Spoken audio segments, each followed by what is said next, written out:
são os conteúdos espíritas, né? E depois ele vai ser citado naturalmente, eu acho que sim, né? No depoimento do Alexei, depois do intervalo. Então vamos lá, Formiga. Gente, olha só. Só um minutinho, porque eu tenho um espírito protetor, eu preciso entrar em contato com ele. O nome dele é Louis Pasteur. Não, é porque eu sou microbiologista, então esse é o meu ídolo, né? Louis Pasteur. E a admiração que eu tenho por esse espírito é tão grande que eu fiz a especialidade de microbiologia médica por causa dele. Eu achei admirável ele descobrir o mundo invisível dos micróbios.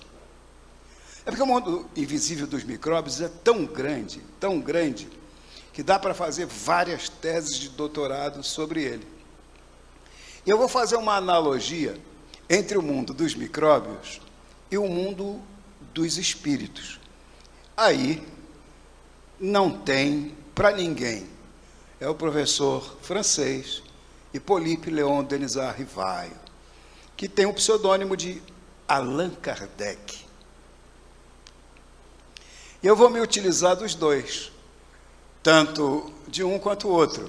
O microbiologista começa examinando uma palavra, que é lesões. Você viu a Fatinha comentando as lesões, né? Você viu aqui o biopsicossócio espiritual falado várias vezes.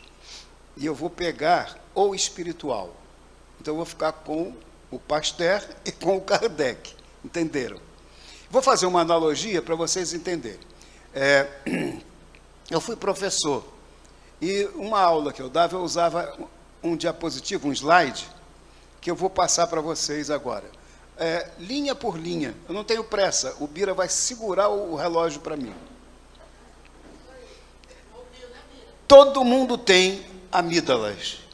Eu estou falando dessa daqui. Não estou falando a nível cerebral, não.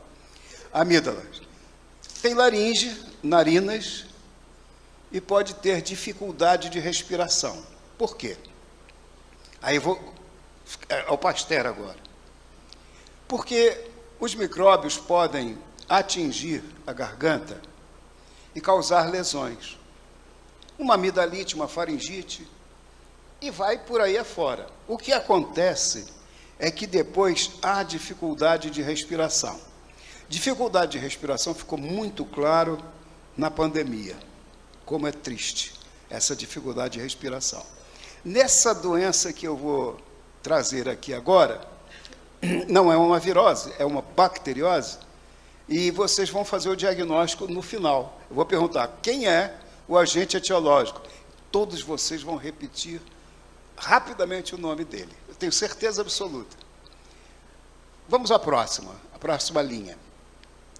Aí o que acontece? O micróbio começa a se multiplicar a nível da amígdala e vai se expandindo e forma uma membrana branco acinzentada em forte adesão nessas áreas anatômicas. É uma adesão tão forte que quando a criança, essa doença, estou dando pistas para vocês diagnosticarem, essa doença acomete principalmente crianças de 1 a 5 anos. Mas é claro, eu tive um caso, por exemplo, que eu examinei, fiz os exames de uma advogada, que era filha de uma colega minha. Então, olha que interessante. Pega o adulto também. Claro, pode pegar o adulto. A gente depois pode até discutir por quê. Mas o comum é a criança. Agora você imagine uma criança com uma membrana branco acinzentada, com forte adesão, que vai dando um edema no pescoço, a gente chama até de pescoço de touro, de tão inchado que fica o pescoço. Eu resolvi não trazer os slides porque eles são muito chocantes. As palavras ficam mais fáceis, a imaginação de vocês é melhor. As imagens são muito chocantes.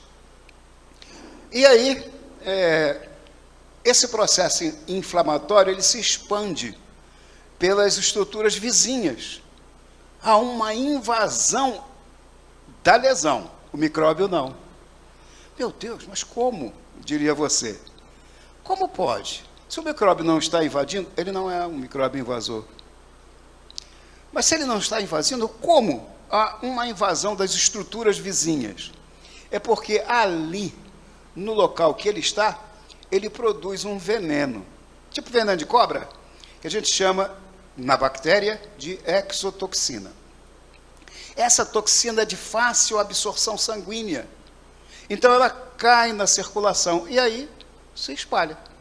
Por isso há essa invasão. Não é do micróbio, mas da lesão. Por isso eu coloquei como título lesões. Lembram que eu disse para vocês que eu ia fazer uma analogia? Ah, bom, por enquanto é Pasteur, não é Kardec. Vamos adiante. Repare que você vai ter uma febre. Claro, uma doença infecciosa sempre tem febre. Mas ao contrário do que se esperava, uma lesão tão grande, a febre é baixa. Isso já dá uma dica para vocês fazerem o diagnóstico. Não é? Pô, mas como uma febre 38,3, não passa muito disso não. Cansaço. A criança fica cansada. Eu estou falando, eu gosto muito e trabalhei a minha vida inteira na área infantil, porque eu não sabia, mas eu ia ser bisavô. Não pensei que fosse viver tanto. Não estou querendo também dizer a idade do Bira, porque o Bira me conhece há muitos anos. Então, não, lembre que eu mudei a referência, né? Deus me livre, puxão de orelha de novo. Né, Ivan? Cansaço, palidez e dor de garganta discreta. Meu Deus, mas peraí. Dor de garganta discreta nessas condições, diria você. Isso aí é que vai dando a pista para o médico, que é especialista em doença infecciosa, ele desconfiar quem é esse agente etiológico. Porque dependendo do espírito, ou do micróbio, dependendo do micróbio, o tratamento tem que ser mais severo. Eu não vou desenvolver isso com vocês não, porque não me interessa. O que me interessa é outra coisa. Então vamos adiante. Meu Deus, há uma asfixia mecânica aguda. Então a traqueostomia é certa. Senão a criança morre. Se você não fizer o buraquinho aqui para ela respirar, ela morre. Por asfixia mecânica. Vocês viram na pandemia como isso foi terrível, né? Mas vamos adiante. Eu tenho que ser rápido, porque o micróbio é demorado. Meu Deus! Haverá adicional lesão renal do sistema nervoso e coração. Viram como daqui a absorção daquele veneno se espalha por todo o corpo? Aí você desenvolve a miocardite diftérica. Graças a Deus, essa miocardite, ela pode ser reversível, usando marca-passo. Mas essa é uma doença que a gente fica até com vergonha de dizer que pode usar um marca-passo. Por quê? Porque nós temos a maior casuística do mundo do implante de marca-passo cardíaco em crianças. Mas isso foi há 40 anos atrás.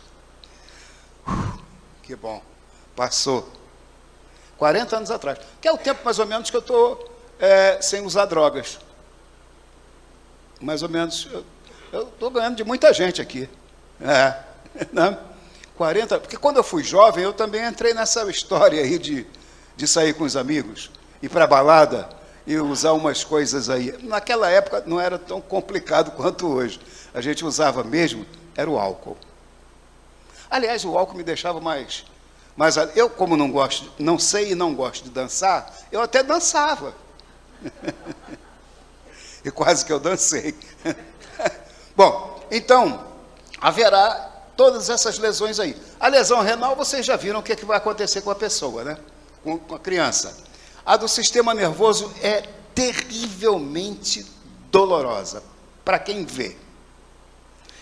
Eu vi algumas vezes, porque a gente tinha um hospital, que acabou, o Hospital São Sebastião, e a gente fez umas incursões naquele hospital na época que eu estava na ativa. E eu fui na enfermaria e vi essas crianças porque eu acompanhava uma médica que era especialista nisso. Enquanto eu era especialista nos micróbios, ela era especialista nas doenças. Então, como o Geraldo comentou aqui, tem que ser né, multidisciplinar o trabalho. Tinha outros profissionais juntos, a enfermagem. O Geraldo já comentou isso, não preciso falar mais nada, vocês já viram que ele tocou no ponto-chave. Vamos adiante. A toxicidade e a prostração indicam o quê? A ausência de vacinação. Então, é uma doença prevenível de vacinação. Não é uma vergonha a gente ter tido que implantar marca-passo cardíaco? Numa doença que é prevenível por vacinação? E droga pode ser prevenida, o uso de droga? Por isso que o Bira bate muito nisso. Aliás, eu também bato muito nisso. Por quê? Toda vez que eu não gosto muito desse negócio de dar autógrafo, não. Vocês já devem ter percebido isso alguma vez. Mas as pessoas pedem que a gente dê um autógrafo, que a gente fica feliz, e a pessoa fica feliz. Então, eu sempre escrevo, antes de assinar o meu nome, eu sempre escrevo uma frase, para a pessoa nunca mais esquecer. 1 grama de prevenção vale mais do que 1 tonelada de cura, que pode até não acontecer. Bom, vamos adiante. Então, a vacinação é fundamental. Agora, as lesões da alma se previnem com doses de evangelização. Eu fiz uma opção de ficar em casa fazendo telegramas, porque eu tinha tão pouco tempo, e como eu tenho pouco tempo também de vida, claro, com a idade que eu estou, bisavô, eu digo, eu tenho que deixar a mensagem mais ou menos cifrada para o pessoal. Tanto que eu vou pedir a vocês que no final, eu sei que todo mundo está memorizando tudo que eu estou colocando ali, todo mundo, se eu fizer perguntas aqui, todo mundo vai me responder, que eu sei que está todo mundo prestando atenção. Então, depois eu vou fazer o exame de vocês para ver se a turma realmente prestou atenção. Principalmente quem está sentado lá atrás, tem tanta cadeira aqui na frente. Né? Eu costumo pegar quem está lá no final, para botar aqui na frente, para responder as perguntas e mostrar que mesmo lá no final, elas estavam atentas e pegaram tudo. Então, para pegar tudo, eu pergunto a vocês assim,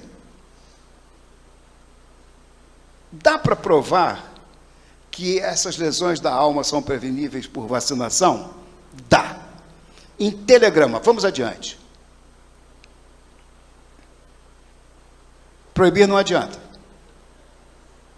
Aliás, Geraldo já falou isso, né? Se a pessoa não quiser, não sai. Então, educar sim. A evangelização, o que é? É educação da alma. E é por aí que a gente entra no espiritismo. Vamos adiante. Bom, Kardec tem um livro, aliás, ele deixou e o pessoal publicou depois, né, que é Obras Póstumas, né? No Obras Póstumas tem uma página pequena, onde Kardec faz uma síntese do que é a doutrina espírita. É lindo, Doutrina Espírita, é o título. Pequenininho assim. Aí Kardec fala o que é a doutrina espírita. Eu fiquei tão apaixonado por essa página que num treinamento de evangelizadores eu só usei essa. O dia inteiro eu trabalhei só essa página. Você vê como ela é importante. Eu vou trabalhar com vocês aqui muito rapidamente o que a gente percebe nessa página. Lá é difícil achar a comunicabilidade dos mortos com a gente. É difícil achar. Mas a gente acaba descobrindo. É a própria página. Foi a conclusão que o meu grupo, naquele dia inteiro estudando essa página, chegou. E vamos adiante que eu vou mostrar isso a vocês. Olha só. Agora é tudo rápido, porque tudo vocês já sabem. Tanto que no final eu vou mostrar que todo mundo prestou atenção e sabe. Vou trazer aqui para frente e vou mostrar para vocês. Só 3 pessoas. Ó, espíritos podem ser sintonizados de forma consciente ou não. Todo mundo já sabia isso. Então vamos adiante. O uso abusivo já recebeu de Moisés proibição. Espera aí. Se recebeu proibição é porque é possível. Então a Bíblia diz que é possível a comunicabilidade dos espíritos mortos com a gente. E vice. Vamos adiante. No entanto, olha aí, nas suas decisões, ele, Moisés, consultava uma equipe de mediunidade. Gente, isso está na Bíblia. Ele consultava uma equipe de mediunidade. E agora o pessoal de cabelo branco vai ficar super feliz. Tu quer ver? Vamos ao próximo. Eram 70 anciãos, os mais respeitados no âmbito da comunidade. Não basta ser ancião, tem que ser respeitado no âmbito da comunidade. Então, comunicabilidade é possível e ela tem um propósito. E por isso a equipe de 70 anciãos era consultada. Você já pensou pegar 70 Ivãs, por exemplo, para consultar? Um só já está bom? Imagine 70. Ou, aí pega Ivan e Formiga, que são os mais velhos daqui. 70 Ivãs e Formiga. Já pensou? Ia dar samba, não é? Então, eram 70 anciãos. Vamos adiante. Eles sabiam que a finalidade da comunicação era a prática moralizadora. É o desenvolvimento de escala de valores ético-morais. A isso nós traduzimos com uma palavra só: evangelização. Porque o modelo é Jesus. Não é verdade? Por isso que nós, que trabalhamos nesse âmbito da prevenção das drogas, trabalhamos com evangelização. Isso é fundamental. Vamos adiante. Francisco Cândido Xavier explorou também uma segunda finalidade, a consoladora. Não vou entrar em detalhes, todo mundo deve ter visto o filme As Cartas de Chico Xavier. Eu próprio tenho uma carta. Eu tenho uma carta que eu recebi. É muito lindo você receber essa consolação. É muito bonito esse lado da doutrina espírita. Tanto que a gente chama de Consolador Prometido. Ainda bem que nós temos o Cristo Consolador, né? Nós, para trabalhar essa área das drogas. Adiante, a gente vai ver o seguinte, que esses fenômenos, que o Moisés consultava aquela turma forte, são físicos e inteligentes. E os melhores médiuns são os evangelizados. Ah, mas Kardec fala que é uma predisposição orgânica. Sim, ele tanto incorpora aquele como aquele outro. Esse é que é o perigo. Se ele não for evangelizado, ele pode virar o quê? Bom, deixa para lá que eu sei que vocês já sabem. Vamos adiante. Podem ser inusitados esses fenômenos, como nas cirurgias com médicos materializados. Eu estive conversando com os amigos anteriormente sobre uma cirurgia que eu não assisti, mas o Paulo César Frutuoso assistiu, que foi genial. Aí, quando o Paulo César me falou do livro dele, que eu li o livro, eu falei assim, Paulo, olha só que interessante, eu escrevi um artigo para divulgar o livro dele, porque o que ele conta na página 172, eu acho, mas é 170 a 180 páginas. Ele conta que o médico, o espírito médico se materializou, abriu o peito do cliente, que era médico, na frente de outros vários médicos, e trocou a válvula cardíaca mitral ao vivo. E fabricou a válvula que ele substituiu, a válvula nova, na hora. Ele materializou a válvula nova na hora. Que privilégio, né? Só que, pequeno sangramento, e o coração batendo. Aí eu disse, Paulo, já sei como é que eu vou contar para o pessoal isso. Eu vou dizer que ele trocou o pneu do carro andando. Aí o Paulo, tá ótimo. Aí eu escrevi esse artigo, dizendo que o Frederic von Stein trocou o pneu do carro andando. Aí o pessoal entende rápido, né? Médico materializado. Vamos adiante. Ih, deu zebra? Não. Poxa, chegamos na obsessão. Porque pode ser um médico materializado trocando uma válvula, e pode ser um negócio mais sério, mais complicado, né? Aí é que entra o problema da droga. Nós temos alguns vídeos que eu fiz com o Bira, que vocês podem achar aí, onde eu converso dessa forma simples com o público geral. É tão simples que quase ninguém vê. O pessoal não acha que, olha, cara, chama um doutor para falar essas bobagens? Vocês estão achando bobagem? Não, né? Telegramas simplesmente é simples assim. Então, a obsessão, ó, a gente traduz assim, ó, espíritos inferiores habitantes do planeta Terra podem causar obsessão. O Moisés já disse isso, vamos adiante. Anulando a vontade da vítima, causa uma corpórea ou moral dominação. Nossa, vocês já sabiam isso há quanto tempo, né? Vai cair na prova, hein? Vamos para o próximo. Eles procuram interferir sem pressa, de forma sutil e gradativamente. Não tem pressa. Aliás, a pressa é inimiga da perfeição. Então, nós também não podemos ter pressa nesse processo de desobsessão, nem no processo de evangelização. É lento mesmo. Eu estou falando da própria evangelização. Porque vocês podem ficar, como eu, às vezes, irritado, porque eu continuo fazendo as mesmas besteiras, mas é lento mesmo. A gente luta, né, a reforma moral, ela é lenta. Por isso que a gente reencarna. Vamos adiante, senão não dá tempo. A gradação de intensidade, podendo ser simples verniz no ego, fascinação ou subjugação. Eu sei que vocês são doutores nisso, por isso que eu não preciso nem trabalhar muito. Mas isso é do livro dos médiuns, Allan Kardec. Kardec desenvolve isso com uma beleza extraordinária. Esse simples verniz no ego é o mais comum que eu encontro.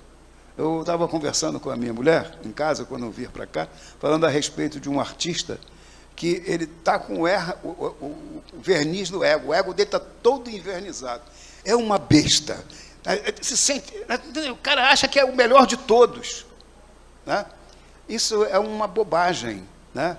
Quando o indivíduo calça essas sandálias douradas, ele tem que desconfiar.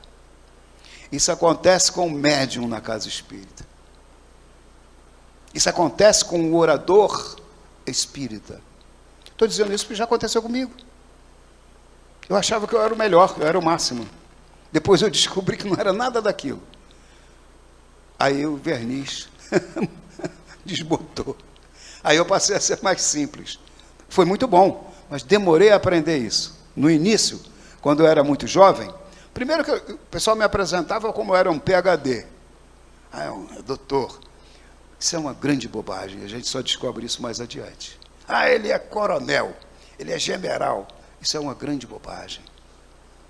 Se nós descobrirmos isso a tempo, a gente cresce mais rápido na encarnação e fica se prevenindo da fascinação e a subjugação. A fascinação, o cara pensa que, né, ele é o enviado de Deus e passa a querer ditar as normas. Bom, deixa isso para lá que eu sei que vocês sabem bem.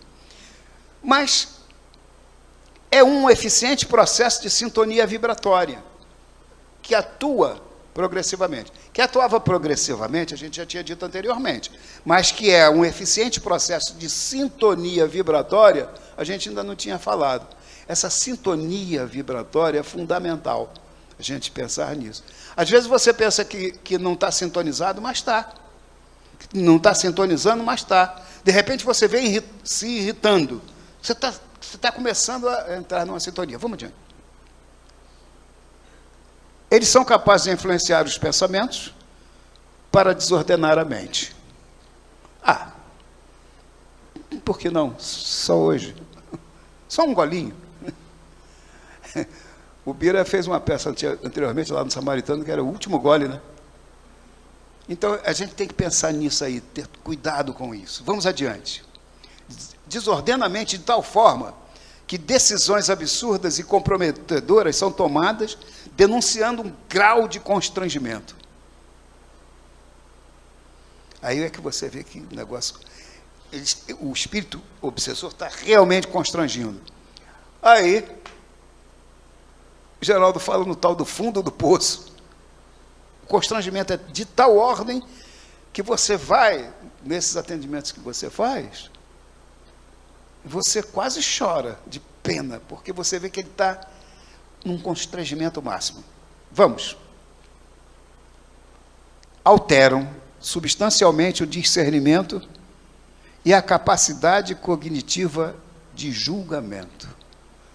Ele já realmente não sabe o que faz. Pai, perdoa-os. Eles não sabem o que fazem. São capazes de fazer aquilo que fizeram. Não sabem o que fazem. Esse julgamento é algo tão profundo que os educadores colocaram esse verbo julgar no nível mais alto da cognição. É muito difícil julgar. Se vocês prestarem atenção nos julgamentos que os juízes fazem no Brasil, vocês vão ver como eles não estão bem. Há um constrangimento nessa capacidade cognitiva. E o indivíduo é capaz até de ir contra a lei. Sendo um juiz, pode acontecer. Pode acontecer. Por que não? O constrangimento é máximo. E o indivíduo não percebe. Não percebe. Perdeu, mané.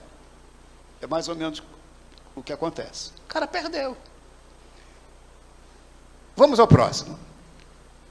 Bom, vocês perceberam então que há em nós uma grande fragilidade. Nós não somos espíritos perfeitos. Se nós estamos na Terra, que é um planeta que ainda é de provas e expiação, a regeneração, tem muito tempo para acontecer, a gente está começando agora. Então, nenhum de nós é um santinho, não. Todos nós, sem exceção, temos problemas. E temos que estar atentos a eles. Vamos adiante para você ver como é que eu desenvolvi isso. O indivíduo, então, chega a ser um impotente, de tão frágil que ele é. E a perda do domínio sobre a vida. Isso acontece no alcoolismo.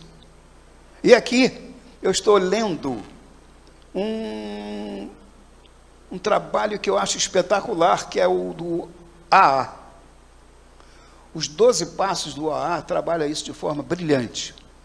Eu desenvolvi esses 12, fiz uma análise desses 12 passos na página 147 e 148 desse livro As Drogas e as Suas Consequências,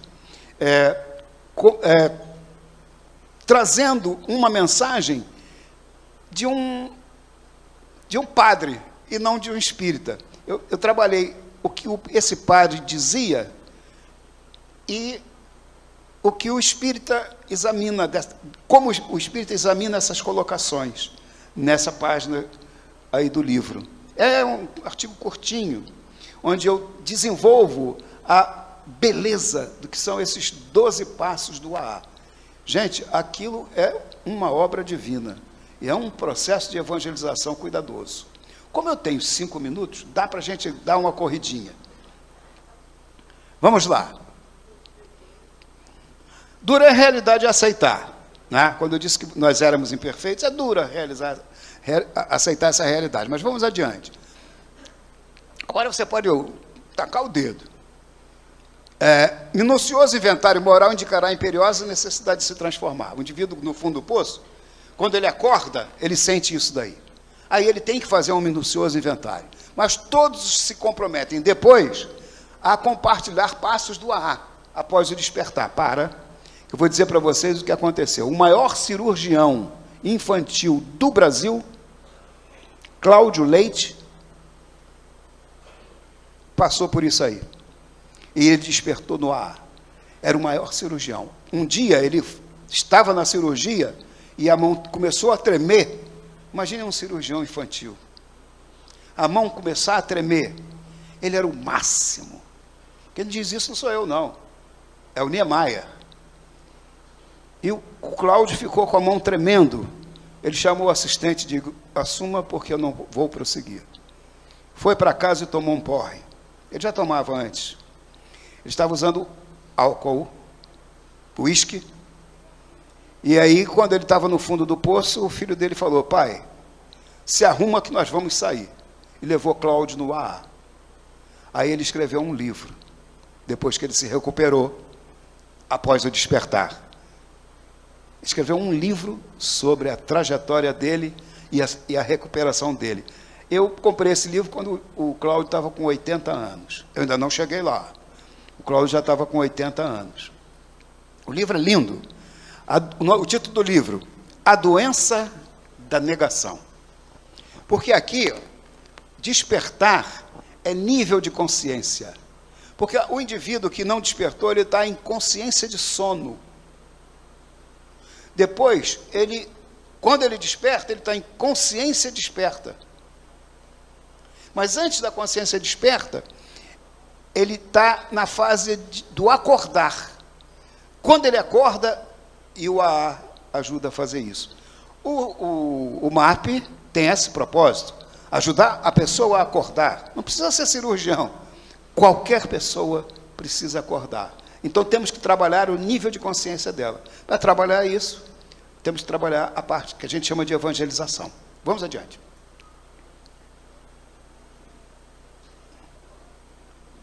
Acreditar que um poder superior pode devolver a saúde mental inicia a libertação. Então, sair da negação da existência de Deus. Próximo. E ele entregará a vontade e a vida num momento de lúcida e grande decisão. Aí ele se entrega a Deus. Esse é o nosso trabalho no MAP. Se a gente conseguir fazer isso com uma pessoa, já valeu a pena. Vamos. Rogará ajuda contra as imperfeições, mas trabalhará daí em diante, diariamente, na renovação. Por isso que a gente fala tanto, né, em mudar, se transformar, reforma íntima. Depois de perdas e danos, da fase de negação, a doença de negação. É o título do livro, lembra? Do Cláudio, o cirurgião. Depois das perdas e danos, na negação, chegará ao objetivo da reparação. Agora é que a cobra vai fumar. Bira, você tem que me dar mais 3 minutos, além dos 5. A cobra vai fumar porque essa reparação é complicadíssima. Vamos adiante. Porque você, para fazer essa reparação, quanto dano você causou antes? A família, fora da família, você causou muitos danos. E quando você toma consciência disso, você fica... Ah, meu Deus do céu, como é que eu vou fazer? Aí ele vai melhorar o contato consciente com Deus pela prece e a meditação. Só assim ele vai conseguir chegar lá. Não tinha jeito. O AA trabalhou até aí. O AA trabalha a espiritualidade. Nos 12 passos do AA, 5 dos 12 passos, ou 6, não me lembro bem, é a figura de Deus, que a gente pode traduzir como inteligência suprema. 7 minutos? 7 passos. Tem Deus, tem 7 passos. Não é 5 nem 6, 7. Ganhei mais um. Então vamos lá. E aí, só reencarnando. Agora deixa eu mostrar para vocês como a reencarnação é complicada. É simples, mas é muito complicada. Olha só. Portadora de severo câncer uterino fica visivelmente desnorteada. Apareceu o câncer. Fazer o quê? Aí, vamos ao próximo. A espiritualidade lhe propõe a cura na troca por uma gravidez indesejada. Tá bem, doutor Bezerra disse para ela, tá bem, minha filha, podemos fazer uma troca, a gente cura o seu câncer, mas você vai receber um espírito reencarnando. Topa? Meu Deus do céu, claro, né? Um câncer indo adiante, fazer o quê? Gravidez indesejada eu vi ontem, num filme que sai em cartaz que vocês não devem perder, mas eu acho que vão ter que ver pelo menos 2 vezes. Meu nome, meu bem? Nada é por acaso. Eu e Sônia fomos ao cinema ontem. Nada é por acaso. Não percam. Lá se fala de uma gravidez indesejada. Mas vamos adiante. Já fiz o meu comercial. Nasce, dessa gravidez indesejada, nasce uma mulher que fora comandante nas trevas, a ser evangelizada. É aquele filho. Não é um câncer? É um câncer, pelo amor de Deus. Então, dependendo dos danos que você causou, você vai ficar em situações difíceis. Vamos ao próximo. No outro caso, para ficar bem claro esse processo da reencarnação, que agora eu estou trabalhando a espiritualidade na doutrina espírita, não mais no AA, porque espiritualidade é muito amplo o conceito. No outro caso, engenheiros do além planejam a reencarnação regenerativa. Olha, você vai reencarnar. Vai ser uma reencarnação regenerativa. Tá bom, topo. Vamos reencarnar? Não entrou. Ah, é outro slide. A doença grave geneticamente prevista. Você falou tanto aí na predisposição genética, né? Há uma doença grave geneticamente prevista, mas de alguma forma está contida. Ela está reprimida. Se a pessoa reencarna, tem aquilo na programação. Mas pode ter ou não. Né? Vamos.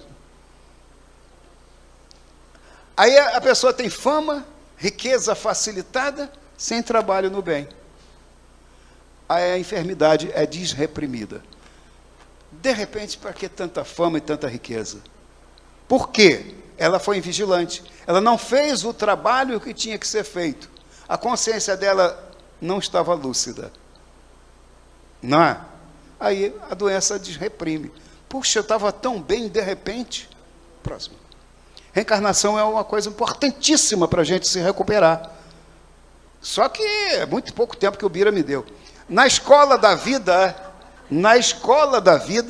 o aluno vadio, indolente, acaba ficando recuperação.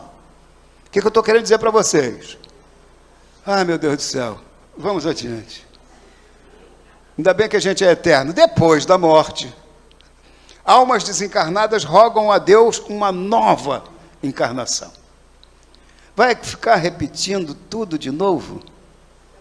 Está na hora da gente acordar.